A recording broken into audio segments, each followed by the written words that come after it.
At 12 a.m., my pony leads the bedroom like a tiny police siren.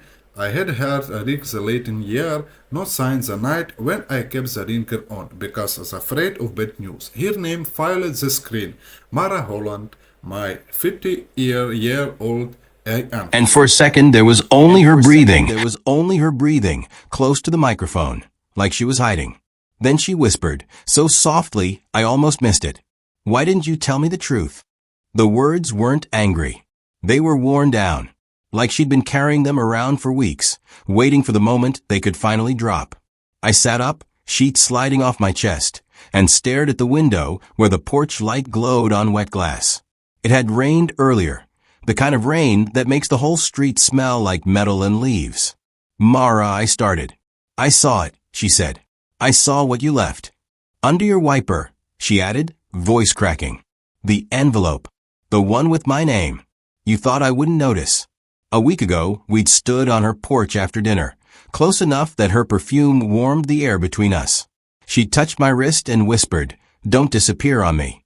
I did anyway tonight, then the line went quiet again, as if she was deciding whether to disappear. I pictured her barefoot on her kitchen tile in that soft cardigan she wore on cool nights, one hand pressed to her mouth to keep from shaking. I swung my legs to the floor, heart thudding like I'd run upstairs. I was 55, and I'd lived long enough to know that some moments split your life into before and after. This felt like one of them. My name is Daniel Price. I live alone in a small ranch house on Cedar Ridge Drive. I work a steady job moving medical shipments from one place to another. Boring on paper, useful in real life. Steady is what I chose after everything fell apart. 10 years ago, my marriage ended the quiet way, not with screaming, but with silence. Two people turning into polite strangers. When my wife finally said she was done, I didn't beg. I nodded like a man taking bad weather as a fact. After she left, I learned how to make coffee for one, how to keep weekends busy, so the quiet didn't swallow me whole. Mara moved in next door 3 summers ago, right after her husband died. She arrived with a U-Haul labeled boxes and eyes that looked like they'd cried themselves dry. The first time I spoke to her, she was dragging a porch swing into place alone. I walked over and took the heavier end. She startled like she'd forgotten men could help without wanting credit. Daniel, I said. Mara, she replied, and her smile didn't reach her eyes yet. Over time, that swing became our place. Not officially. It just happened. She'd be out there with a book. I'd wave. She'd offer coffee in a chipped mug with a faded lighthouse. Some days we talked about nothing. Other days, the talk slipped deeper without warning. She admitted she missed the sound of another person in the house. I admitted I missed being someone's first call when something good happened. Once in late October, she reached over and brushed a leaf off my shoulder like it belonged there. My skin remembered that touch for days. The truth is, I started looking for her before I opened my own blinds in the morning. I started timing my trash run for when her kitchen light was on. I cooked things that made leftovers, just in case she mentioned she was tired. I told myself it was simple neighbor kindness. At 55, that's the story I was comfortable with. Kindness was safe. Truth wasn't. Because the truth was this. The first time Mara laughed, really laughed, head tilted back, I felt something in me wake up that I'd assumed was gone for good. I wanted to be the reason for that sound. And when she looked at me in the soft gold of her porch light, I wanted to step closer. I wanted to take her hand and not let go. But wanting something at my age comes with a special kind of fear. You don't just fear rejection. You fear being ridiculous.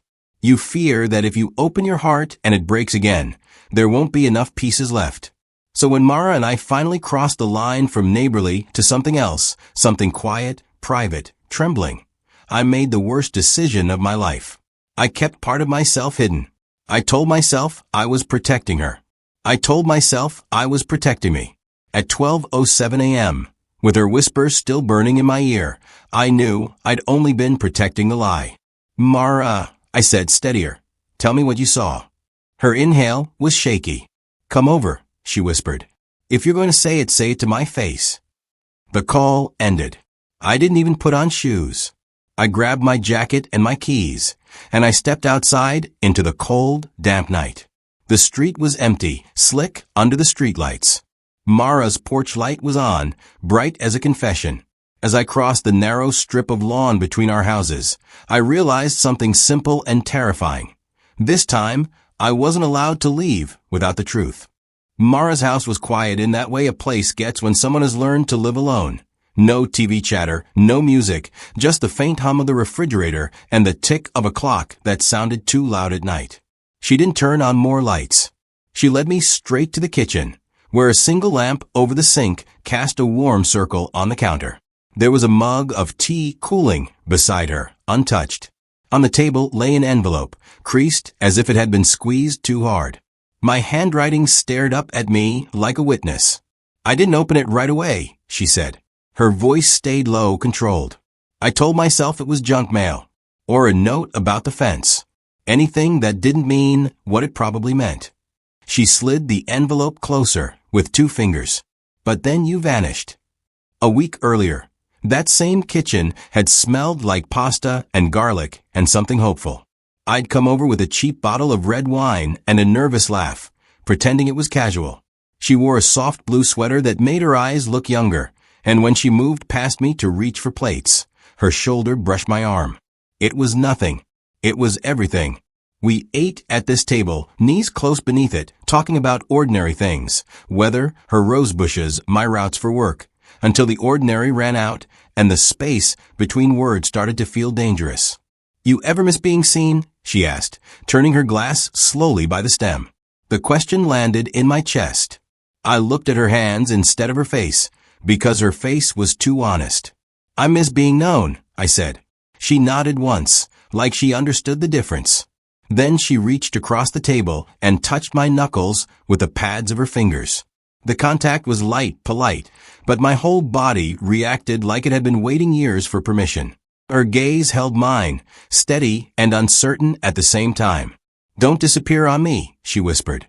I should have taken her hand. I should have said the words that were already burning behind my teeth. Instead, I smiled like a man who didn't trust his own luck and changed the subject. 2 days after that dinner, her son showed up. Evan. Mid-30s, broad-shouldered, jaw tight like he'd been clenching it his whole drive. He didn't introduce himself so much as inspect me on the porch swing, as if I were a crack in the foundation. Mara tried to smooth it over. Bright voice, quick movements, but there was fear underneath, the kind that comes from wanting 2 parts of your life to fit and knowing they might not. "So you're the neighbor," Evan said, eyes on me, not her. "I'm Daniel," I answered. He nodded like he'd file it away. "My mom's been through enough." His words were calm, but the message was sharp. She doesn't need someone who's here when it's convenient. Mara's cheeks flushed. "Evan, stop." He looked at her then, softer for half a second. "I'm not trying to be a jerk. I'm trying to keep you safe." The worst part was that I believed him. Not because I meant harm, but because I knew what I'd done before, how easy it was for me to retreat into silence when things got real. I told myself I was different now. But the old reflex was still there, crouched and ready. That night, after Evan left, I sat in my driveway with my engine off and watched Mara's porch light through my windshield. I wanted to walk back over. I wanted to knock and tell her I wasn't going anywhere. Then my phone buzzed with an email from my supervisor. Subject line, restructure update. I opened it, and the world narrowed to a few clean corporate sentences. My position was being eliminated. Last day in 2 weeks. Severance details attached. Thank you for your service. At 55, getting laid off doesn't feel like a fresh start.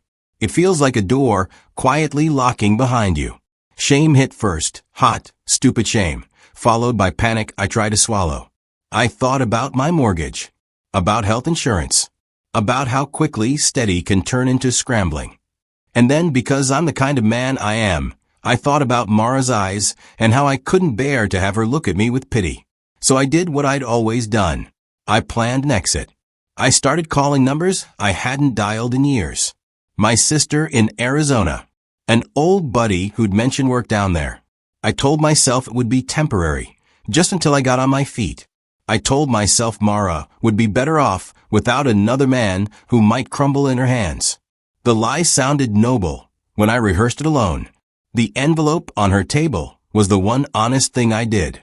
In it, I'd written the truth I couldn't say out loud, that I'd fallen for her in the slow, frightening way that felt real, and that leaving had nothing to do with her and everything to do with my fear. I'd tucked it under her windshield wiper before dawn, like a coward leaving a note instead of a goodbye. Now Mara sat across from me, arms wrapped around herself, as if holding in something that wanted to break free. So she said, tapping the envelope once, which part was the truth? I stared at the envelope like it might answer for me. Mara's fingers hovered over it, trembling, but she didn't tear it open. She wanted my mouth, not my handwriting. The truth, I said, is that I panicked. Her eyes narrowed, not in anger, more like she was bracing. About what? I swallowed. About needing you. The kitchen lamp painted gold on her cheekbones, and I saw how tired she was of being strong. I told her about the email, the layoff, the way my chest had tightened until every thought sounded like a warning. I told her I'd spent 10 years building a life that couldn't fall apart because I never leaned on anyone. Then she'd sat across from me in that blue sweater, and suddenly I wanted more than quiet. And the moment I wanted it, I got terrified I'd lose it. Mara listened without interrupting. So you decided to disappear, she said. I decided you deserved better than a man who might be a burden. Her laugh was small and sharp. That's not your decision to make. I reached across the table. My hand stopped halfway, waiting for permission. She didn't pull away. Her skin was warm against my knuckles, and the contact hit me harder than any argument. Read it, I said. She opened the envelope. Her eyes moved over the page. I watched her face shift, guarded, then wounded, then softer in a way that made my throat burn. You wrote, I didn't tell you because I don't trust happiness, she read aloud. Daniel, I'm not asking you to be fearless. I'm asking you not to run. I nodded, but something inside me still flinched. I already ran. She folded the letter and set it down. Then she stood, turning her back like she needed a second to breathe. When she faced me again, her eyes were wet but steady. Go home, she said. Mara. Not forever, she corrected quickly. Just tonight. I need sleep without hearing my heart break. I wanted to argue. Instead, I stepped closer. Can I asked. She lifted her arms, and I went into them like a man walking into warmth after years of cold. Her fingers gripped the back of my jacket, hard, like she was afraid I'd vanish. I'm sorry, I murmured. Don't say sorry, she whispered. Just don't lie to me again. When I pulled back, her lips were close. For a heartbeat, we hovered there. She kissed me anyway, soft, slow, no performance, only need. It wasn't a movie kiss. It was a quiet yes. Then she stepped away and opened the door. I walked home through damp air that tasted like rain and regret. I didn't sleep. At dawn, I watched her curtains stay closed, and the silence between our houses felt like a wall. The next week, I packed boxes. I told myself I was still leaving, that the layoff meant I had to. I told myself I was giving Mara space. The truth was uglier. I was waiting to see if she'd stop me. She didn't. Days turned into weeks. The porch swing sat empty. When I mowed my lawn, her blinds stayed drawn. When I carried trash to the curb, her door stayed shut. Once, I caught a glimpse of her in the driveway, sunglasses hiding her eyes. She nodded, polite, distant, and went inside. My friend Ray noticed. Ray and I had worked routes together years ago. He had a talent for telling the truth without dressing it up. You look like you've been chewed up, he said over coffee. I'm fine. Sure, he snorted. That's why you're stirring sugar into an empty cup. I told him, and he shook his head. At our age, silence is a luxury we can't afford, he said. You think you're protecting people. You're just protecting your pride. A month later, a new car started appearing in Mara's driveway, a clean black sedan. The man who drove it was about 60, silver at the temples, crisp shirt, the kind of calm you get from having options. I saw him carry groceries to her door like he belonged there. Ray whistled when I told him. That's a closer, he said. Safe. Reliable. The kind women choose when they're tired of guessing. I watched one evening as Mara and the man stood on her porch. He said something that made her smile, small, careful, but real. Then he touched her elbow and guided her inside. Something in me cracked. Not teenage jealousy. Something older. The grief of realizing a second chance can expire quietly. That night, I found a folded receipt in my pocket from the bottle of wine I'd brought to her house. I stared at it until the numbers blurred, and I understood the cruelest part. The truth I'd hidden wasn't just the layoff. It was that I wanted her enough to risk being seen. And I still hadn't said it. On a Saturday, in late spring, I finally saw his face clearly. He introduced himself to Mara at the mailbox, and she laughed the polite laugh she used with strangers. "Graham," he said, offering his hand when he noticed me watching. His grip was firm, practiced. "I'm a friend of the family." Mara didn't correct him. She just looked at me once, quick as a flinch, and her gaze said, "Don't make me choose in public." I went inside and shut my door as if I could shut out silence. Still, I waited 3 days after meeting Graham before I did anything. 3 days of watching Mara's porch light come on at dusk and go off early. 3 days of hearing her laugh once through an open window and feeling it like a bruise.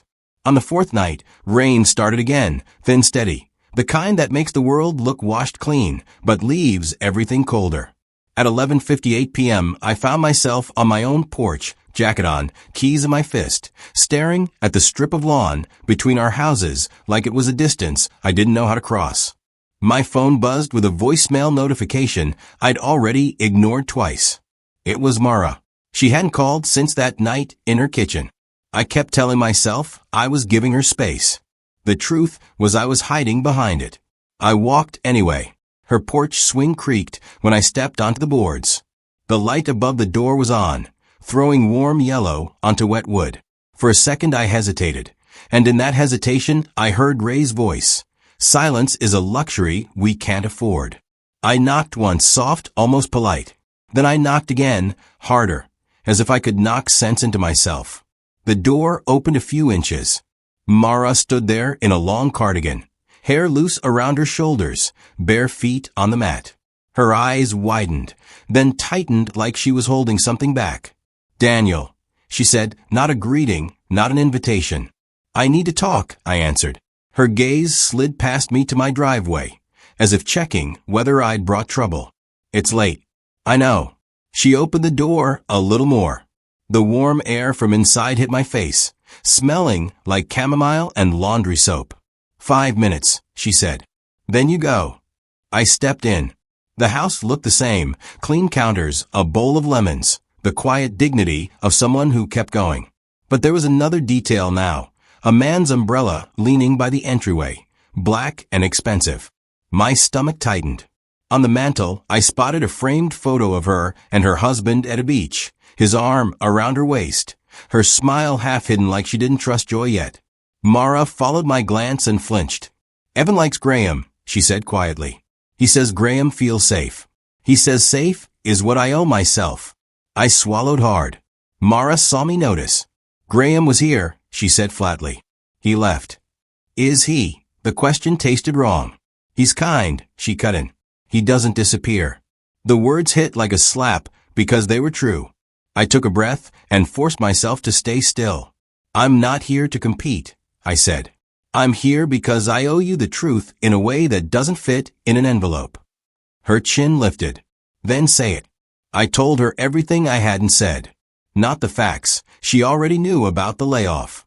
I told her what it did to me, how it made me feel small, how my pride had turned into a habit so deep I mistook it for character. How, when she looked at me like I mattered, it scared me more than losing a job ever could.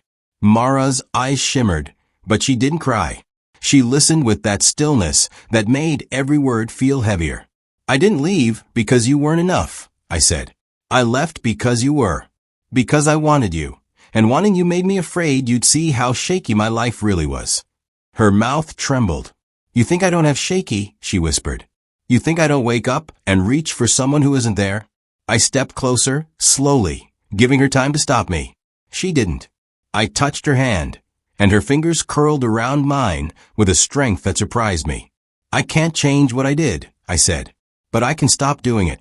Mara stared at our hands, as if she was deciding whether to let herself believe that. Graham asked me to go to dinner tomorrow, she said. He thinks I'm ready for easy. And you? My voice came out rough. She looked up, and there was anger there, quiet, controlled. I'm tired of men deciding what I'm ready for. That was the moment the air changed. Not a spark. A shift. Like the room finally had enough oxygen. I'm not asking you to pick me, I said. I'm asking you to pick the truth. Whatever it is. Mara exhaled a long, shaky breath, and then she stepped into me. Her forehead pressed to my chest. I felt her shoulders shake once. I wrapped my arms around her, careful at first, then tighter when she didn't pull away. Her hair was damp at the ends, and it brushed my jaw. You hurt me, she whispered. I know. Don't do it again. I won't. She lifted her face. Her eyes searched mine like she was looking for an exit route and not finding one. Then she kissed me, slow, deliberate, not desperate this time. A kiss that said, I'm still here. I kissed her back, gentle, like any sudden movement might break what we were rebuilding. When we separated, she kept her hands on my shoulders. 5 minutes, she reminded me, voice softer now. But tomorrow, you're going to look me in the eyes and tell me the truth again. In daylight. I nodded, and for the first time in months, the idea of daylight didn't scare me. Morning came too bright, the kind that makes you feel exposed. I stood at my kitchen sink staring at the same mug I'd used for years and realized how small my life had become without me noticing. A man can get used to emptiness. He can start calling it peace. At 9:12 a.m. there was a knock. Not the midnight kind. Not the desperate kind. Just one firm knock, steady and human. When I opened the door, Mara stood there in jeans and a soft cream sweater, hair still damp at the ends, sunglasses pushed up on her head. She looked tired, but she also looked decided. In her hand was a paper bag from the bakery on Main Street, the one that always sold out of cinnamon rolls by 10. I brought peace offering, she said, and her mouth tried for a smile. I stepped aside, and she walked in like it mattered that I made room. She set the bag on my counter and glanced around my kitchen. Clean but bare, no photos, no flowers, no signs anyone ever stayed. Her eyes softened, and for a second I hated myself for how easy it would be to remain alone. We ate at my small table, the sun pouring across the wood. Mara broke a roll in half and pushed the larger piece toward me without thinking. That tiny gesture hit me harder than any speech. I told Evan, she said quietly. My chest tightened. About last night? About you, she corrected. About the letter. About why you ran. She stirred her coffee, eyes on the dark swirl. He didn't like it. I didn't pretend to be surprised. He thinks I'm temporary. He thinks men are temporary, she said, and there was a sadness in it that didn't belong to me, that belonged to years of watching promises fade. But he listened. Eventually. And Graham. I asked before I could stop myself. Mara's gaze lifted, direct. Graham texted this morning.